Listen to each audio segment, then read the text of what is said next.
Vous trouvez ça normal que ceux qui vivent à la campagne soient terrorisés par les mafieux tziganes qui volent et qui tuent?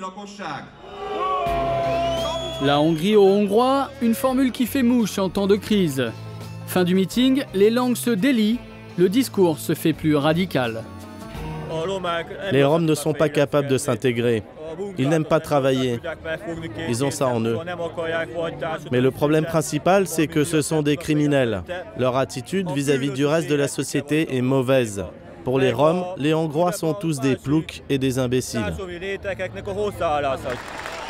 La tête d'affiche du parti Jobbik, c'est Kristina Morvai. Elle vient d'être élue au Parlement européen. Ancienne consultante à l'ONU, avocate, elle est la figure respectable du parti. Mais lorsqu'on la questionne sur les meurtres de Roms, les vieux démons ressortent vite. Ces crimes sont typiquement commis par des trafiquants roms, des voleurs et des mafieux qui règlent leurs comptes entre eux. Mais beaucoup de gens disent que des milices proches de votre parti seraient impliquées. Ces gens sont stupides. Dites-leur qu'ils sont complètement stupides et que nous avons le droit de nous protéger. De toute façon, peu importe ce que dit la presse étrangère, on n'en a rien à foutre. Un crime froid et brutal. Une jeune famille déchirée par la haine. Robert et son fils sont morts. Leur seul crime, être tzigane. C'est le fait divers qui fait scandale en Hongrie. Un père et son fils de 5 ans exécutés au fusil de chasse. À l'enterrement, plus de 5000 personnes viendront apporter leur soutien à la famille rom. Quelques semaines après le drame, la maison brûlée est toujours là. Les enfants du quartier aussi. On voit encore les impacts de balles sous la fenêtre. Ferenc Csorba est le beau-père de l'homme assassiné. Il habite juste en face. À 1h du matin, il a été réveillé par le claquement des balles.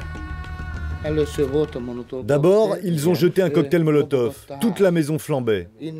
La famille a essayé de se sauver par la porte, mais lorsqu'ils sont sortis, on leur a tiré dessus. Mon petit-fils est mort sur le coup. Sa tête était criblée de balles. Il était méconnaissable. Une balle dans le front, une dans la bouche, une dans la nuque et une dans le menton. Pour Csorba, pas de doute, l'exécution était planifiée. Sa petite fille a tout vu, elle était présente dans la maison ce soir-là. Malgré 5 balles dans le dos, elle a survécu. Sa famille ne veut pas montrer son visage, par peur des représailles. Tu as vu les messieurs qui tiraient sur papa? Comment ils étaient habillés? En noir. En noir. Et combien ils étaient? 5. Préparées comme des opérations paramilitaires, les exécutions de Roms sont devenues une triste spécialité en Hongrie. En quelques mois seulement, le nombre des crimes a doublé. Les attaques violentes, notamment au cocktail Molotov, ont fait 7 morts depuis 1 an et demi. Et les agressions ciblées dépassent le nombre de 30. Cela fait longtemps que nous n'avons pas observé un tel niveau d'extrême violence en Europe. Tiszaők, à 200 km à l'est de Budapest. C'est ici que le dernier meurtre de Roms a eu lieu fin avril. Depuis, la communauté s'est organisée. À l'entrée du village, un bunker de fortune, d'où les Roms montent la garde. Au coucher du soleil, les patrouilles deviennent mobiles. Dans sa vieille camionnette réquisitionnée pour l'occasion, Gabor Todd, leader charismatique de la communauté, s'occupe de coordonner les équipes. La nuit, nous sommes en état d'alerte, car c'est à ce moment que sont commis les crimes. Alors on tourne pour vérifier que tout se passe bien au checkpoint. Salut les gars. Rien de suspect? Vous avez rien vu de spécial? Non? Ok, on continue. Des pioches et des haches pour se protéger, et des phares de voiture pour éclairer les alentours. Chaque nuit, les hommes font des rondes jusqu'au petit matin, et ils sont tous volontaires. Nous sommes entre 70 et 80 à faire ça. On habite tous par ici et on quadrille les routes qui relient les villages. Ici, c'est un endroit isolé. La police n'a jamais daigné venir pour patrouiller. Elle s'occupe des villes, mais pas des campagnes. Des milices d'autodéfense villageoise en plein cœur de l'Europe. Pour les 500 000 Roms du pays, l'atmosphère rappelle les heures les plus sombres de leur histoire. Pendant la Seconde Guerre mondiale, plus de 50 000 Roms hongrois furent exécutés dans les camps nazis. Accusés de passivité, la police vient de créer une cellule spéciale pour les crimes roms et de mettre en place la plus grosse prime de son histoire. Après les derniers crimes, le directeur de la police a décidé qu'il fallait augmenter jusqu'à 200 000 € la récompense pour retrouver les assassins. Le problème, c'est que nous avons affaire à des gens qui ne sont pas fichés par la police, ce ne sont pas des récidivistes. Cela rend le travail plus difficile. Apparemment, ce sont des gens tout à fait ordinaires qui sont devenus des criminels. Des citoyens qui basculent dans la folie meurtrière et qui baignent dans une atmosphère de haine anti-Rom relayée par le parti d'extrême droite Jobbik. 15% aux dernières élections européennes, un record. Dans leur discours, les Roms sont responsables de tous les maux.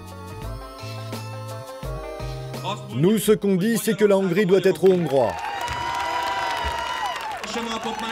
Vous trouvez ça normal que ceux qui vivent à la campagne soient terrorisés par les mafieux tziganes qui volent et qui tuent? La Hongrie aux Hongrois, une formule qui fait mouche en temps de crise. Fin du meeting, les langues se délient, le discours se fait plus radical. Les Roms ne sont pas capables de s'intégrer. Ils n'aiment pas travailler. Ils ont ça en eux.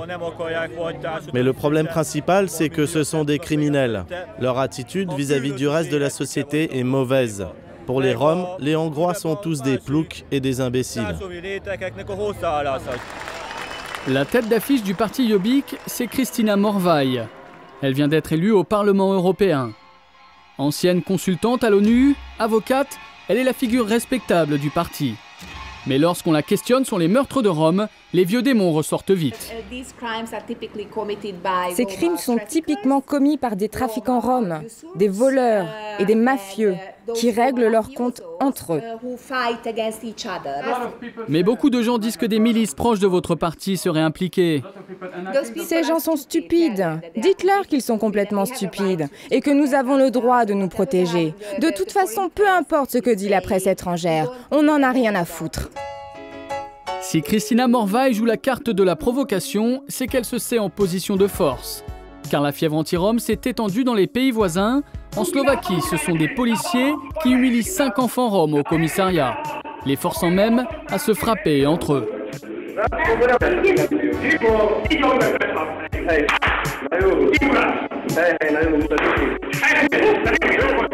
Quelques kilomètres plus loin, en République tchèque, le parti d'extrême droite local a officiellement inclus dans son programme la solution finale pour les Roms. La solution finale de la question tzigane doit servir de mode d'emploi dans tous les pays européens. Nous ne voulons plus de parasites parmi nous. Devant l'état d'urgence, des activistes hongrois se mobilisent. Katalin Barsoli est une réalisatrice d'origine rom. Sa campagne de prévention vient d'être diffusée sur la télévision publique. L'idée, casser les stéréotypes qui courent sur les tziganes. My mother was the first from her village who got to university. Today, there are 42 members of my family who got university degrees. Pour Catalina, la persécution des Roms s'explique d'abord par une méconnaissance de leur histoire. À l'université, les futurs professeurs d'histoire n'apprennent pratiquement rien du passé des Roms. Et regardez ce qu'on leur explique à propos de l'Holocauste. En gros, ça ne dépasse pas 2 mots. Moi, je pense que dans une démocratie comme la Hongrie, il est obligatoire de reconnaître et d'apprendre l'Holocauste de la communauté tzigane.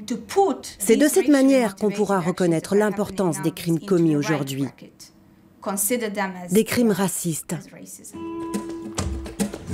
Alors, la chasse aux Roms va-t-elle s'arrêter en Hongrie? Depuis peu, le FBI appuie la police hongroise dans son investigation. Mais pendant le tournage de notre reportage, une nouvelle famille tzigane s'est fait agresser au couteau, chez elle, en pleine nuit.